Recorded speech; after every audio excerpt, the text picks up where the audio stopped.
করতে চলেছি, যার একটা ফ্লাইটের মূল্য হলো $5,00,000।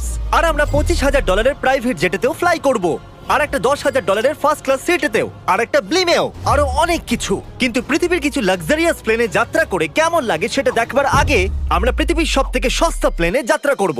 এর অবস্থা খারাপ। এই নাও $1। আমি খুবই নার্ভাস। তোমার নার্ভাস হওয়ার কোনো দরকার নেই, আমি হাফ ডজন বার এটা করেছি। আপনি এটা 6 বার করেছেন। এর আওয়াজটা লন মোভার ইঞ্জিনের মতো কেন? পৃথিবীর সব থেকে সস্তা প্লেনে যাত্রা করার সময় এসে গেছে। আরে না, আরে না, ও মাই গড, ও না, আমরা অনেক জোরে যাচ্ছি ভাই। Bye Jimmy. এটা আমার একদমই সেফ মনে হচ্ছে না। ওর ক্যামেরার সঙ্গে Wow! এক্ষুনি ধাক্কা লাগছিল, একটুর জন্য বেঁচে গেল। তুমি সিট বেল্ট বেঁধেছো তো? আপনি আমাকে শুধু বাঁচিয়ে রাখার দিকে ফোকাস করুন। আমি চেষ্টা করছি। ঠিক আছে, ও এখন হাওয়াতে আছে। চ্যানেলটা আমি নিয়ে নেব। আমি আমার ফুটেজ পেয়ে গেছি, চাইলে ল্যান্ড করতেই পারো।